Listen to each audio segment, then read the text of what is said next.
Hello friends. So welcome to let's learn.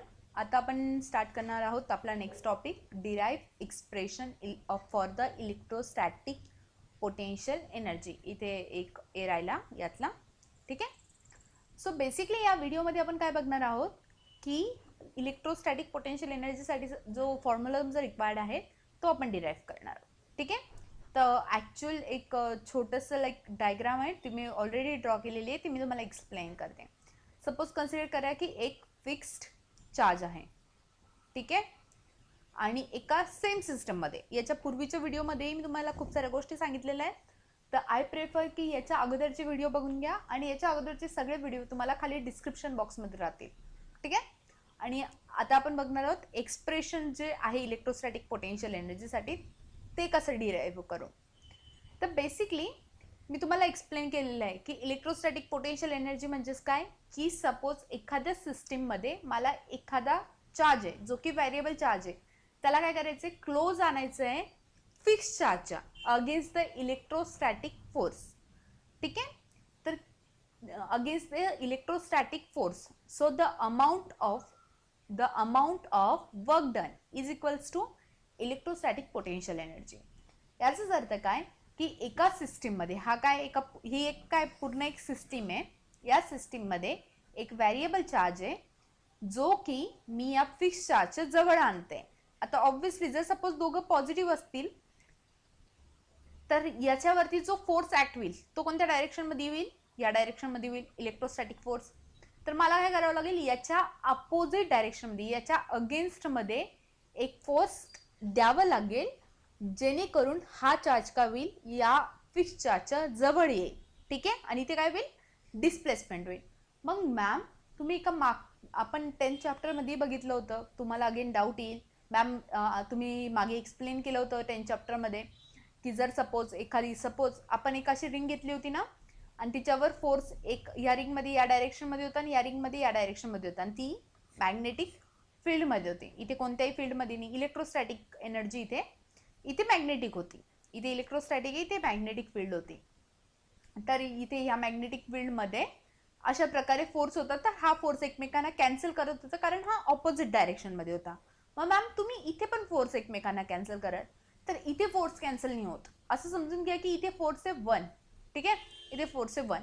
तर actually तुमचा opposite डायरेक्शनमध्ये त्या 1 पेक्षा थोडासा स्लाइटेस्ट फोर्स जरी जास्त असला ना तरी तुमचा हा जो आहे काय म्हणतात लाईक इथे हा जो तुमचा चार्ज आहे, ठीक आहे, हा जो चार्ज आहे तो काय होईल, डिस्प्लेस होईल. तो काय होईल, हलेल, मीन्स तिथून मूव्ह होईल. तर या चार्जपेक्षा तुम्हाला थोड्यासा जास्त चार्जची गरज आहे. तर म्हणजेच असं समजू शकते मी की 1.0000003 जरी असला, ठीक आहे. आता सपोज जर हा 1 कुलम चार्ज आहे, बट हा चार्ज जर माझा 1.0000 कुलम आहे, हे दोघंही अप्रॉक्सिमेटली काय सेम आहेत, बट हा काय थोडंसं जास्त आहे, एकदम क्वचितसा जास्त आहे. तर हा एवढा चार्ज खूप सफिशियंट आहे की या इथून या अमाऊंटला, या चार्जला या डायरेक्शनमध्ये मूव्ह करण्यासाठी. म्हणून नेहमी डेफिनेशनमध्ये असं म्हटलं जातं, आपण असं बोलतो डेफिनेशन लिहिताना की the amount of force against the electrostatic force, म्हणजे हा जो अमाऊंट आहे फोर्सचा अगेन्स्ट द इलेक्ट्रोस्टॅटिक फोर्स. ठीक आहे. म्हणजे तितक्याच अमाऊंटमध्ये जातो पण त्याच्यापेक्षा थोडीशी जास्त प्रॅक्टिकल टर्म्समध्ये. ठीक आहे. जर तो थोडासाही जास्त असेल तर तिथे या चार्जची मुवमेंट होते, कारण हा चार्ज या डायरेक्शनमध्ये मुवमेंट झाला तर त्याच्यानंतर त्याला काय प्राप्त होतं, ॲक्सिलरेशन. तो जेव्हा या डायरेक्शनमध्ये मूव्ह होतो तर त्याच्यानंतर त्याला काय मिळतं, ॲक्सिलरेशन. तसं तो या डायरेक्शनमध्ये मूव्ह व्हायला सुरुवात करतो. ठीक आहे. सो ॲक्च्युली आपल्याला स्लाइटेस्ट फोर्स जास्त पाहिजे असतो, बट तो खूपच स्लाइटेस्ट असतो. त्याच्यामुळे तुम्हाला कोणत्याही बुकमध्ये नाही सापडणार असं काही डेफिनेशनमध्ये, बट ॲक्च्युअलमध्ये असं होतं की तो खूप स्लाइटेस्ट फोर्स जास्त असतो. त्याच्यामुळे तुमचा जो इलेक्ट्रॉन आहे किंवा जो चार्ज आहे तो फिक्स चार्जच्या डायरेक्शनमध्ये मूव्ह होतो, कारण त्याला त्या डायरेक्शनमध्ये ॲक्सिलरेशन मिळतं. ओके. आय होप तुमच्या मनातला डाऊट क्लिअर झाला असेल. सो बेसिकली हे सांगितलं, हा काय आपला व्हेरिएबल चार्ज आहे जो की आहे पॉझिटिव्ह क्यू. आणि सपोज आता कन्सिडर करा की लाईक हे बघा, डायग्राम मध्ये जसं ॲनिमेशन मध्ये दाखवलेलं आहे. इथे काय आहे, इथे हा पॉइंट आहे ए, आणि ह्याला ए पासून तर बी पर्यंत मूव्ह करायचंय, म्हणजे क्लोज जायचंय, फिक्सच्या जवळ जायचंय. तो ऑब्व्हियसली माझा जो व्हेरिएबल चार्ज वरती जो फोर्स आहे तो कोणत्या डायरेक्शन मध्ये राहील, लाईक दिस, या डायरेक्शन मध्ये राहील. ठीक आहे, या डायरेक्शन मध्ये राहील, जो की इलेक्ट्रोस्टॅटिक फोर्स आहे. ठीक आहे, आणि मला या इलेक्ट्रोस्टॅटिकच्या फोर्सच्या अगेन्स्ट मध्ये फोर्स अप्लाय करावा लागेल, की जेणेकरून माझा हा चार्ज या क्लोज टू फिक्स चार्ज जाईल. आणि याच्या इथे काय होते, डिस्प्लेसमेंट होते. सो जी इथे डिस्प्लेसमेंट होते ती इंडिकेट केलेली मी ते स्मॉल डी आर ने. ओके,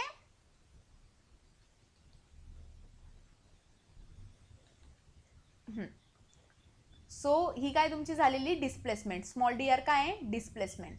ओके, आणि इथे माझा या डायरेक्शन मध्ये फोर्स अप्लाय होतोय, हे पण क्लिअर झालं. ही काय झाली तुमची डी आर, म्हणजेच काय, छोटीशी झालेली डिस्प्लेसमेंट, जी की या चार्जची होईल, bringing from A to be. तर इथे काय झालं, तुमचं वर्क डन झालं. ठीक आहे, सो इथे काय झालं, work done. And work done is equals to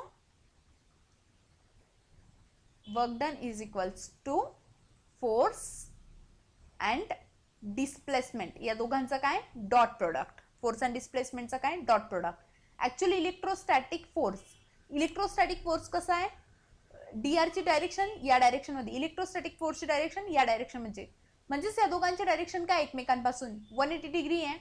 so जेव्हा या दोघांच्या डायरेक्शन मध्ये जर सपोज अँगल 180 डिग्री असेल, तर मग मी तुम्हाला काय सांगितलं होतं, वर्क डन काय राहील तुमचं, इथे मागच्या व्हिडिओमध्येही सांगितलं होतं, वर्क डन काय राहील, negative. So negative magnitude of force multiplied by magnitude of d r. Negative का आलं, कारण साइन 180 हा काय आहे तुमचा मायनस, आणि जेव्हा ते सेम डायरेक्शन मध्ये राहतात, फोर्स आणि डी आर जेव्हा सेम डायरेक्शन मध्ये राहतात, तर अँगल काय तो 0, आणि इथे काय डॉट प्रोडक्ट आहे. तर इथे कशाने मल्टिप्लाय होईल, ते force multiplied by d r multiplied by sine theta. हा कोणता प्रोडक्ट आहे तुमचा, डॉट प्रोडक्ट. आय होप तुम्हाला कळालंय. सो वर्क डन काय इथे येतोय, माझा निगेटिव्ह साइन येतोय. ठीक आहे, हे बघा, R2 ची जी लेंथ आहे ती काय, Q टू B, आणि R1 ची जी लेंथ आहे ती काय, Q टू A. म्हणजेच माझा जो फोर्स आहे तो मी या डायरेक्शन मध्ये अप्लाय करते अगेन्स्ट द इलेक्ट्रोस्टॅटिक फोर्स, जेणेकरून हा जो चार्ज आहे, व्हेरिएबल चार्ज आहे, तो किती डिस्टन्स ट्रॅव्हल करतोय, ए टू बी. मला सांगा ए टू बी किती येईल, जर सपोज मी R1 15 मीटर घेतला आणि R2 10 सेंटीमीटर घेतला, तर मला सांगा ए टू बी या दोघांमधलं डिस्टन्स किती राहील. ऑब्व्हियसली R1 मायनस R2 ना, R1 minus R2 means 15 minus 10 is equals to 5 centimetre. 5 centimetre काय झालं तुमचं, डी आरची डायरेक्शन, जी की माझा हा व्हेरिएबल जो चार्ज आहे तो मुवमेंट जी करतो आहे ती काय झाली माझी डिस्प्लेसमेंट, जी की आहे 5 सेंटीमीटर. ठीक आहे, हे बस तुम्हाला इथे ह्या डायग्राम मध्ये काय काय दिलेल्या गोष्टी इथे समजून घ्यायचं होतं. आय होप तुम्हाला ही डायग्राम समजली. अजून आपण डेरिव्हेशन स्टार्ट नाही केलंय, डेरिव्हेशन स्टार्ट करायला वेळ आहे. ठीक आहे, सो अगेन सेम इथे बस मी तुम्हाला लाईक पुन्हा हे diagram recall like this as it is, आणि इथे बस इथे सांगितलेलं आहे की हे निगेटिव्ह साईन काय, तर ॲक्च्युली निगेटिव्ह साईन याच्यासाठी आहे बिकॉज की तुमची जी डिस्प्लेसमेंट आहे d r is against the electrostatic force, जो तुमचा इलेक्ट्रोस्टॅटिक फोर्स आहे जो की या डायरेक्शन मध्ये, आणि डी आरची डिस्प्लेसमेंट कोणत्या डायरेक्शन मध्ये, या डायरेक्शन मध्ये, तर हे दोघं ऑपोजिट डायरेक्शन मध्ये, त्यामुळे तुमची इथे साईन काय आली, निगेटिव्ह साईन आली. कळालं, हे मी मागच्या स्लाइड मध्ये एक्सप्लेन केलंय ऑलरेडी. चलो नेक्स्ट पॉइंट. सो ऍक्च्युली आता पोटेन्शियल एनर्जी काय येईल तुमची.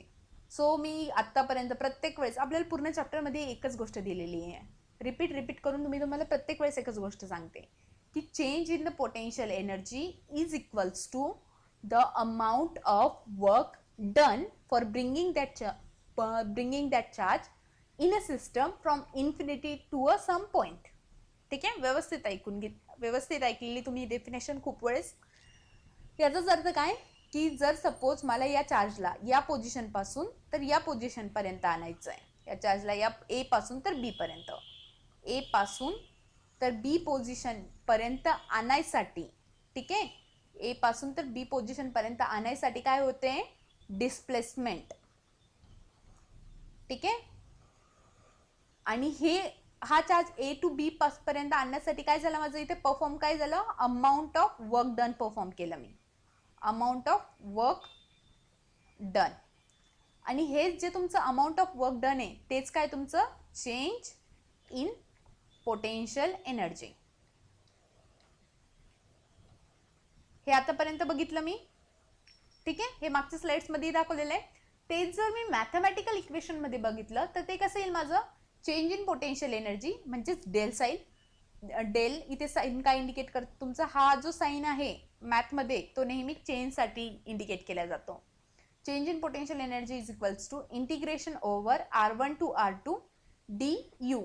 du का डिफरन्शिएट केलंय विथ रिस्पेक्ट टू du का केलंय, कारण इथे आपल्या पोटेन्शियल एनर्जी मध्ये चेंज होत आहे.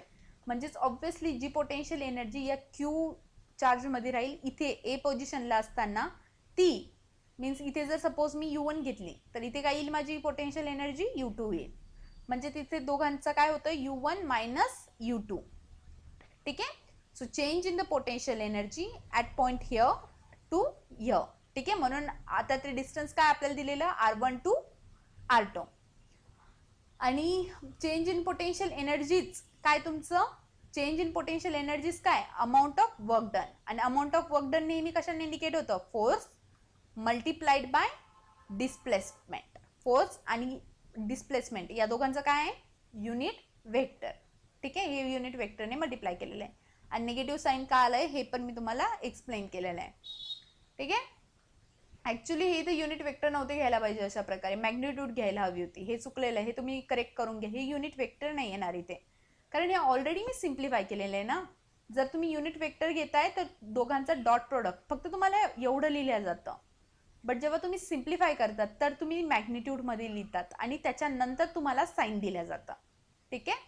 सो ॲक्च्युली हे चुकीचं आहे, बुकमध्ये करेक्ट करून घ्या. इथे मॅग्निट्यूड यायला हवं, युनिट वेक्टर नाही. हा तुमचा काय युनिट वेक्टर आणि ही काय इथे मॅग्निट्यूड. ठीक आहे. लिहिताना व्यवस्थित लक्ष द्या, फिजिक्सच्या सिम्बॉलमध्येच त्याचा मिनिंग असतो. तुम्ही विनाकारण खूप मोठ्या मोठ्या डेफिनेशन्स लिहितात, नंतर तुम्हाला काही समजत नाही. तुम्ही डायग्राम्सला व्यवस्थित अंडरस्टँड करा, तुम्ही फिजिक्सलाही खूप व्यवस्थित अंडरस्टँड करा. ओके. चलो फिर आता हे तर झालं आपलं एक्सप्लेनेशन. तर बेसिकली चार्ज मी एका पॉईंटपासून तो एका पॉईंटपर्यंत आणते. ठीक आहे. इलेक्ट्रोस्टॅटिक फोर्सच्या अगेन्स्टमध्ये फोर्स अप्लाय करून, आणि त्याच्यामुळे काय होतं ते वर्क डन होतं, जे की तुमचं आहे पोटेन्शियल एनर्जी. हे मी बघितलं, electrostatic potential energy is equals to amount of work done. हे आतापर्यंत बघितलं. बट मला काय करायचं आहे, याच्यासाठी एक्सप्रेशन डिराईव्ह करायचं आहे. ठीक आहे.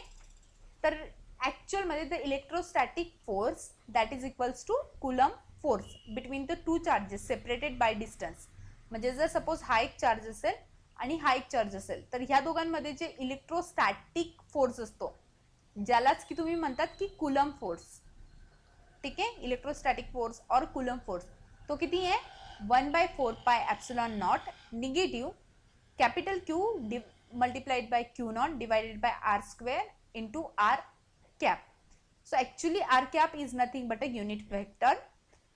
आणि याच्यातल्या टर्म्स कोणकोणत्या, तो 1/4πε0 हे कॉन्स्टंट आहे जे की तुम्हाला माहिती आहे.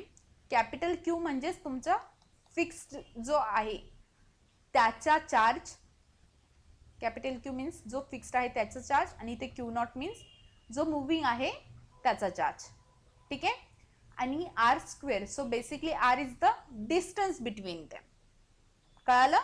सो हे चार्जेस एका R डिस्टन्सने सेपरेटेड आहे. तर या चार्जला, या दोघांमध्ये जो इलेक्ट्रोस्टॅटिक किंवा कुलम फोर्स असतो तो आहे तुमचा हा.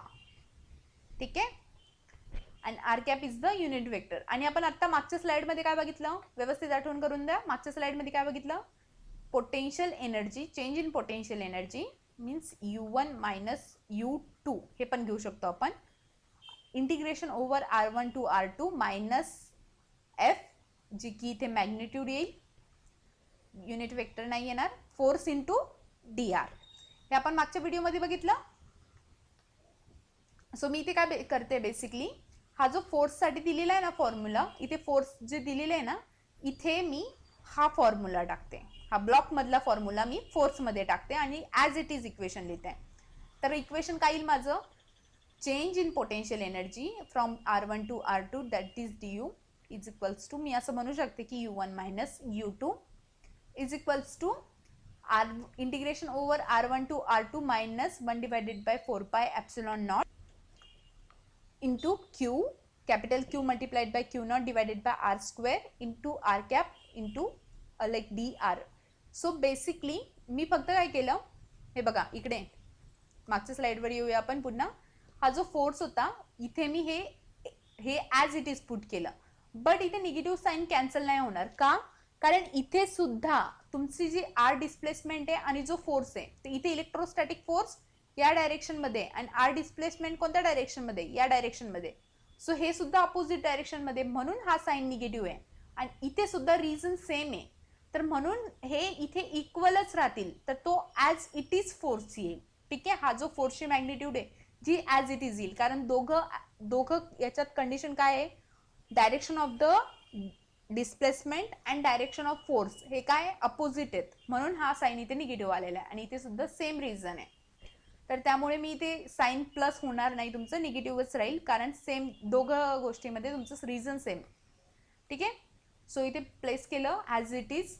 इथे इंटिग्रेशन जर सपोज परफॉर्म केलं तर इंटिग्रेशन परफॉर्म करण्याच्या अगोदर मला सांगा कॉन्स्टंट काय काय. 1 कॉन्स्टंट आहे, क्यू कॅपिटल क्यू कॉन्स्टंट आहे, स्मॉल क्यू नॉट कॉन्स्टंट आहे, 4 pi epsilon not R constant आहे. ठीक आहे, त्याच्यानंतर अगेन हा जो आहे तो काय तुमचं युनिट वेक्टर, तर त्याला आपण बाजूला घेऊन घेऊ. R1 R2 integration negative sign as it is, आणि त्याच्यानंतर तुमचं काय इथे dr, तर इथे ॲक्च्युली dr ची मॅग्निट्यूड येईल ना की हे, and then 1 by R square dr. So basically मला इथे इंटिग्रेशन परफॉर्म करायचं आहे. So 1 by R square with respect to dr याचं इंटिग्रेशन काय येतं, minus capital Q naught divided by 4 pi epsilon not. याचं जर मी ते इंटिग्रेशन परफॉर्म केलं तर इंटिग्रेशन काय येतं माझं, लाईक इथे काय integration r raise to -2 plus 1 divided by -2 plus 1, integration from R1 to R2. ठीक आहे, so minus Q capital Q naught divided by 4 pi epsilon naught. So r raise to -1 divided by -1, कारण -2 plus 1 किती येईल, -1. मी बस इथे हे simplification करते. Integration I hope तुम्हाला सांगायची गरज नाही, सगळ्यांनी इंटिग्रेशन सुधारून घेतलं असेल. लॉकडाऊनच्या पिरियडमध्ये तुमचं इंटिग्रेशन खूपच कमजोर आहे, so please focus on that. So हा इथे काय करते मी, हा जो मायनस साईन आहे तुम्हाला माहिती असेल डिनॉमिनेटरचा न्यूमरेटरला आपण देऊ शकतो. जेव्हा हा मायनस साईन मी वरती नेईल आणि इथे काय आर इनवर्स आहे, तर आर इनवर्स म्हणजेच काय होईल, खाली गेल्यावर काय येईल, इथे हे जे मायनस साईन आहे ते काय होईल, प्लस होईल. तर इथे याला सिम्प्लिफाय केलं, 4 pi epsilon naught -1 divided bye R. तर हा जेव्हा तुमचं न्यूमरेटर जेव्हा डिनॉमिनेटरला येतो तर हे मायनस साईन काय होतं, प्लस साईन होतं. हे तुम्हाला बेसिक आहे, आय होप माहिती आहे. तर ज्यांना नाही माहिती त्यांना डेरिव्हेशन काढताना सांगते मी, खूप बेसिक गोष्टी सांगते या इथे डेरिव्हेशनसाठी. सो या मायनस साईनला मी बाहेर घेतलं तर मायनस मायनस प्लस, सो इथे आलं plus 1 bye R, R1 R2 आलं. ठीक आहे, सो R2 काय तुमची हायर लिमिट आणि R1 काय आहे लोअर लिमिट. सो तुमचा डिफरन्स काय असतो नेहमी, higher limit to lower limit, higher limit minus lower limit. तर इथे काय येईल तुमचं, like wait a second. So इथे आफ्टर सिम्प्लिफिकेशन काय येईल, क्यू नॉट आपल्याला लिहायला जागा नाही तर इथेच लिहू, 4 pi epsilon not divided bye, so इथे काय येईल 1 bye R2 minus 1 bye R1. ठीक आहे, काय आलं, क्यू नॉट. तो हा काय आला तुम्हाला formula, change in the potential energy. ठीक आहे, आणि जे तुमचं चेंज इन पोटेन्शियल एनर्जी असेल तीच काय राहील तुमची वर्क डन. सो तुम्ही सगळ्यांनी हा नोट डाऊन करून घ्या, कारण मी इथे हा रफ करायला जाते, व्हिडिओ पॉज करून नोट डाऊन करून घ्या तुम्ही सगळ्यांनी. So work done against the electrostatic force is equals to change in electrostatic potential energy. Words व्यवस्थित बघा, work done against the electrostatic force is equals to change in electrostatic potential energy, म्हणजेच U1 minus U2. इथे change in potential energy is equals to work done, जे की तुमचा आहे जो formula मी तुम्हाला आत्ता डिराईव्ह करून दिला. पण आता एक इंटरेस्टिंग गोष्ट आहे जी तुमच्या बुकमध्ये नाही दिलेली आहे. तुम्ही केस करा की R1 डिस्टन्सच्या ऐवजी हा मी एका इथे R1 डिस्टन्सच्या ऐवजी इन्फिनिटी पॉईंटला ठेवला. मीन्स हा जो माझा चार्ज आहे तो कोणत्या पोझिशनला आहे, इन्फिनिटी पोझिशनला आहे, आणि इथे कॅपिटल चार्ज आहे जो की फिक्स्ड आहे. ठीक आहे. अगेन तेच धरून घ्या तुम्ही सरफेसचं उदाहरण. ही तर तुमची अर्थ आहे ही. ठीक आहे. आणि हा चार्ज आहे जो की इन्फिनिटी पोझिशनला आहे, जो की व्हेरिएबल चार्ज आहे, आणि ज्याला मी इथून ओढून जवळ नेते. ठीक आहे. याला इथून ओढून इथपर्यंत नेला, याच्या जवळ नेला, म्हणजेच याची ही काय झाली, डिस्प्लेसमेंट झाली. तर आता याची रेडियस चेंज झाली, म्हणजे ही काय झाली याची R2 आणि ही झाली याची R1. सो R1 काय झाली इथे बेसिकली इन्फिनिटी. सो जर मी इथे R1 इन्फिनिटी टाकलं तर काय येईल, work done is equals to Q naught 4 pi epsilon naught 1 divided by R2 minus 1 by infinity. मला सांगा 1 बाय इन्फिनिटी काय असतं, 0. सो 1 बाय इन्फिनिटी काय आलं, 0. आणि इथे 0 कसं होईल, कॅन्सल होऊन जाईल, म्हणजे या टर्म्स कॅन्सल होऊन जाईल, म्हणजेच इथे काय आलं, Q naught divided by 4 pi epsilon not R2. So R2 काय आलं बेसिकली दिस डिस्टन्स बिटवीन फिक्स्ड आणि चेंज केल्यानंतर व्हेरिएबल केल्यानंतरचे. सो जेव्हा तुम्हाला क्वेश्चन दिलेला राहील आणि क्वेश्चनमध्ये इन्फिनिटीपासून चार्ज आणायचा आहे, तर तू म्हणशील मॅम इन्फिनिटी आहे, मग कॅल्क्युलेशन कसे करायचे. सरळ सरळ हा फॉर्म्युला घेऊन घ्यायचा, न्यू फॉर्म्युला घ्यायचा, सरळ सरळ डायरेक्टली हा फॉर्म्युला घेऊन घ्यायचा. आता like this divided by R2, सरळ सरळ हा फॉर्म्युला यूज करायचा. जेही वर्क डन येईल तुमचं डायरेक्टली हा फॉर्म्युला यूज करायचा. बट जेव्हा तुम्हाला दोन वेगवेगळे डिफरंट डिस्टन्सेस दिलेले राहतील तेव्हा तुम्हाला क्वेश्चनमध्ये हा फॉर्म्युला करायचा आहे. आणि जेव्हा डिस्टन्स इन्फिनिटी आहे, म्हणजे एका इन्फिनिटीपासून पॉईंट आणायचा आहे, तर तेव्हा जे वर्क डन होतं तर ते हे राहतं. ठीक आहे. आय होप तुम्हाला या व्हिडिओमध्ये सगळे कॉन्सेप्ट कळाले असतील. नेक्स्ट व्हिडिओ मी सजेशन आयकॉनमध्ये दिलेला आहे, सजेशन लिंकमध्ये. अदरवाईज खाली डिस्क्रिप्शनमध्ये सुद्धा बघा, तुम्हाला डिस्क्रिप्शनमध्ये सगळे व्हिडिओ सापडून जातील. Okay, let's see you in the next lecture.